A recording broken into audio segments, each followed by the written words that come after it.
Alright folks, today I've got a fine blade to show you. A reproduction of a Swiss Degen, or Baselard, apparently named after the town of Basel in Switzerland. So this is a longer version of the Swiss dagger, or Baselard. I found this on the website of a very skilled German blade maker, Lukas MG. Sorry if I try to pronounce the name, I just butcher it.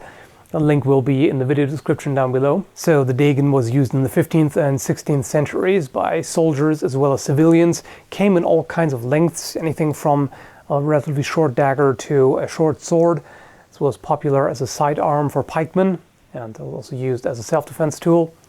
I found a source by a 15th century German scribe on fighting with the Baselard, and it involves quite a lot of cuts as well, not just thrusts. So apparently this was used like a sword, or apparently a lot like a short messer. The blade is made by stock removal from 56 Si7 spring steel, which has a carbon content of 0.52 to 6%. It's also got silicon 1.5 to 1.8% and manganese 0.7 to 1.1%. Has a good hardness, tensile strength and hardenability. So nice high quality steel. You can see the maker's mark here. The metal parts on the hilt are also made of spring steel, which is nice. Quite often it's just mild steel. And I really like the attention to detail here. So the layers here are brass and black paper. So that contrasts really well with the steel and the wood. And it's perfectly fitted. There's no gap, and it's completely smooth, and you can just see the quality of the craftsmanship here. Also the wood looks very nice. It's a European larch, so that's among the hardest and toughest European pine woods. And the way the grain pops is just really nice. It's a really strong assembly. You can see that the tang here is peened on top of the peen block, and 2 nails were also used to go through the steel plate and into the wood, and it's epoxied as well. So this hilt is definitely not coming loose. It's remarkably comfortable, really nice ergonomics. The way the handle swells in the center fills the hand, and it tapers a bit more towards the bottom than to the top. So this, I would say, works better for smaller hands because it's a relatively skinny handle, but I really like it. It feels perfect in the hand. You could use some dagger techniques with this, but for a lot of them, this is quite a bit longer than what you normally have. This handle here really lends itself to a variety of grips. You can use it in a hammer grip, you can use it in a handshake grip just fine. And in fact, this is where the flared bottom plate really comes in. So it just locks it in, makes sure that you don't slide off. You could also use a thumb grip with this, putting the thumb either on the top of the hilt or on the blade, and then throw cuts this way or thrust like that as well. Now, for cuts, this is not going to perform as well as a heavier blade just because it lacks the mass, but it still cuts really well. I tried it on tatami mats and it was a lot of fun to use. You can compensate a little bit for the lack of mass by just sheer velocity, because this thing can move very, very fast. So a well-executed cut will definitely do quite a lot. This also illustrates the importance of blade geometry for cutting ability. If I try the paper test, this doesn't actually want to cut. So the blade may seem dull, but it cuts fine because of how thin the blade is and how evenly it tapers. And if I wanted to bring this to shaving sharp, it wouldn't take a whole lot. It is already that well profiled. You wouldn't have to change the overall shape. You just have to touch up the edge a little bit.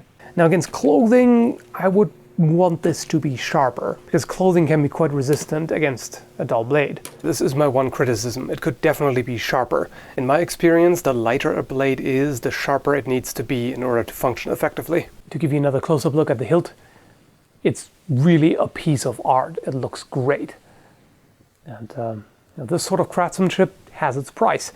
I bought it for 700 euros, which is 1,033 Canadian dollars or $815 US. So we're talking almost Albion Museum line price range here. In fact, if this was a full-length sword, it would probably cost about as much as some of the museum line swords. But the quality is also there. You definitely get what you pay for. There is a difference between a custom-made piece by a very skilled and experienced craftsman and, you know, a budget sword or knife made in India or China. And you can really tell. I mean, especially the fit and finish, you know, the way everything just fits perfectly together, and there's, you know, everything is even. There's no sloppy grind marks or anything. There are no gaps anywhere. It is really a very pretty piece. This is easily one of the most beautiful reproductions that I've ever gotten my hands on. And I wish I could keep it, but unfortunately I'll have to sell it because, well, there's a lot of money in this and I'll need to get at least most of it back. So if you like it, if you want to get a reproduction of a Swiss dagger or short sword, and you can either, you know, shoot me a message and we can figure out if you want to buy this one, or you can ask Lukas if he wants to make another one, or a sword or a messer or a saber or anything like that. So I'll post in the video description below, as I said, the link, and also if this is sold, I will update that as well. So feel free to shoot me an offer, ideally via email through my channel page.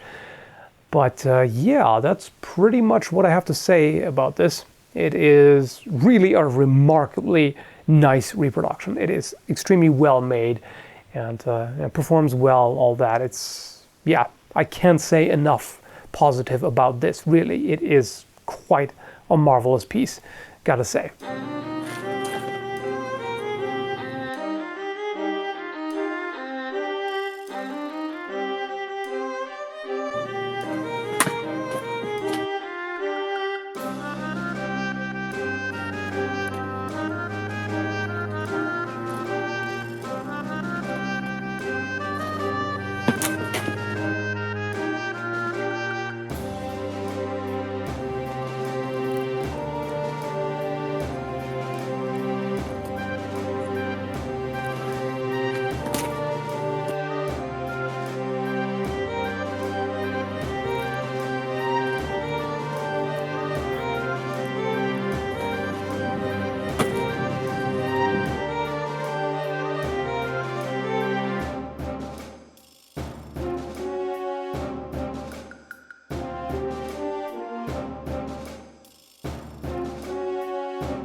Through the ribs here, rib analogs.